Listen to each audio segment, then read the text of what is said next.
कुछ मीठा खाने का दिल चाहे या घर में दावत हो तो आप ये बहुत ही मज़ेदार सा डिज़र्ट बना के तैयार करें जो 10 मिनट में बनकर तैयार हो जाता है और खाने में बहुत ज़्यादा टेस्टी लगता है। ये 2 in 1 डिज़र्ट है। आप इसको पुडिंग डिज़र्ट या केक डिज़र्ट भी कह सकते हैं और इसकी रेसिपी बहुत आसान है। तो चलिए इस बहुत ही मज़ेदार से डिज़र्ट की रेसिपी को देख लेते हैं। 10 मिनट में बन जाने वाले इस मज़ेदार से डिज़र्ट को बनाने के लिए हमने यहाँ पर 2 कप दूध ले लिया है और दूध को एक कढ़ाई में ऐड कर दिया है। ये दूध पहले से ही उबला हुआ है, लेकिन बस अभी हम इसको थोड़ा सा गर्म कर लेते हैं, थोड़ा सा बॉयल आने तक पका लेते हैं। दूध को बॉयल आ चुका है। अब हम इसके अंदर ऐड कर देते हैं पुडिंग का मिक्सचर। तो यहाँ पर मैंने रफान पुडिंग ले ली है। आप किसी भी ब्रांड की पुडिंग ले सकते हैं। पुडिंग के इस पैकेट के अंदर 2 साशे होते हैं, एक कैरेमल का साशे होता है और एक पुडिंग के मिक्सचर का साशे होता है। कैरेमल साशे भी हम यूज़ करेंगे, लेकिन इसको हम साइड पे रख देते हैं। अभी हम जो पुडिंग का मिक्सचर है उसको हम इस दूध के अंदर ऐड कर देते हैं। तो इस पूरे साशे को हम दूध के अंदर ऐड कर देते हैं और इसको अच्छी तरह से मिक्स कर लेते हैं। तो बस इसको बहुत ज़्यादा नहीं पकाना है, बस 1 मिनट तक हम इसको पका लेते हैं। हल्का सा बॉयल आ जाएगा तो बस गैस के फ्लेम को बंद कर देंगे। इसको पका पका कर बहुत ज़्यादा गाढ़ा नहीं करना है। बस 1 मिनट तक हमने इस पूरे मिक्सचर को पका लिया है। अब हमने यहाँ पर एक स्क्वायर शेप में डिश ले ली है। इसके अंदर हम ऐड कर देते हैं ब्रेड के स्लाइस। ब्रेड के स्लाइस को साइडों से कट कर लिया था, इसके साइडों को कट करके हटा दिया था और ब्रेड के स्लाइस मैं इस डिश के अंदर अच्छी तरह से सेट कर लेती हूँ। तो यहाँ पर मैंने 8 ब्रेड के स्लाइस लिए हैं। आप चाहें तो आप सिर्फ 4 ब्रेड के स्लाइस से भी ये रेसिपी बना के तैयार कर सकते हैं। 8 ब्रेड के स्लाइस से एक तो 2 in 1 रेसिपी बनकर तैयार होगी। इसका टेक्सचर एक तो केक वाला लगेगा और टेस्ट इसका पुडिंग वाला, और खाने में बहुत ही टेस्टी लगेगा। तो ब्रेड के स्लाइस को हम इस तरह से थोड़ा सा प्रेस करके नीचे की तरफ दबा देते हैं। तो यहाँ पर हमने ब्रेड के स्लाइस इस डिश में सेट कर लिए हैं। अब हमने यहाँ पर जो हमारा पुडिंग का मिक्सचर है, तो इस पुडिंग के मिक्सचर को गरम गरम ही हम ब्रेड के स्लाइस के ऊपर पोर कर देते हैं। इसके ऊपर फैला कर डाल देते हैं। तो चारों तरफ हम इस तरह से डालेंगे कि कोई भी ब्रेड का स्लाइस सूखा सूखा सा ना लगे।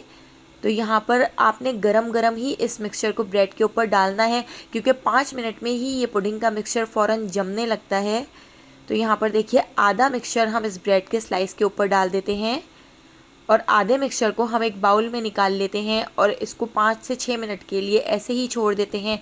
रूम टेम्परेचर पे आने के बाद ये ठंडा हो जाएगा और जम जाएगा। अब एक हमने दूसरा बाउल ले लिया है, उसके अंदर हम ऐड कर देते हैं फ्रेश क्रीम। तो यहाँ पर मैंने हाफ़ पैकेट फ्रेश क्रीम इस बाउल के अंदर ऐड कर दी है और इस फ्रेश क्रीम को मैं इलेक्ट्रिक बीटर से हल्का सा बीट कर लेती हूँ।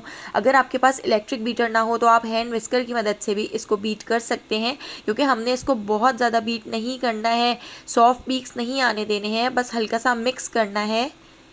अब इस क्रीम के अंदर हम ऐड कर देंगे ये जो हमने पुडिंग का मिक्सचर बचा के रख लिया था और एक बाउल में उसको ठंडा कर लिया था। आप देख सकते हैं ये बिल्कुल अच्छी तरह से जम चुका है।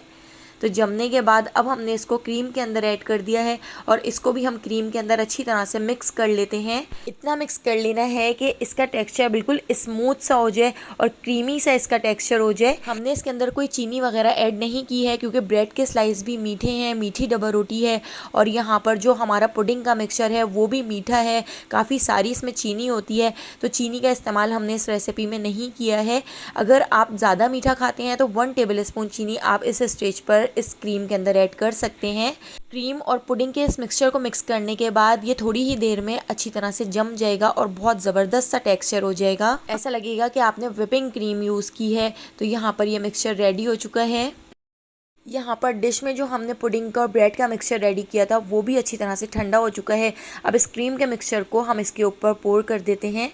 स्पैचुला से अच्छी तरह से फैलाते हुए इसको सेट कर लेते हैं। तो यहाँ पर आप देखिएगा ये जो क्रीम का मिक्सचर है ये भी ठंडा होने के बाद अच्छी तरह से जम जाएगा और बहुत ही मज़ेदार सा लगेगा। पुडिंग के पैकेट के अंदर जो कैरेमल का साशे था उसको हम इस तरह से डिज़ाइन बना लेते हैं। तो इस तरह से मैं डिज़ाइनिंग कर लेती हूँ। आप जिस तरह भी इसके ऊपर कैरेमल के साशे से डिज़ाइनिंग करना चाहें आप कर सकते हैं। तो ये डिज़ाइन बहुत ज़्यादा खूबसूरत लगता है और बहुत ही अट्रैक्टिव सा हमारा जो डिज़र्ट है वो बनकर तैयार होगा।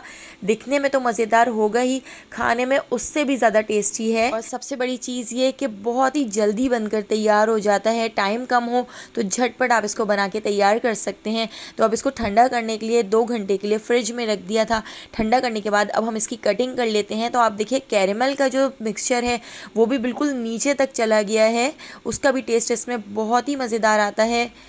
तो अगर आपको मेरी ये रेसिपी पसंद आई हो तो लाइक, शेयर और सब्सक्राइब करना बिल्कुल भी मत भूलिएगा।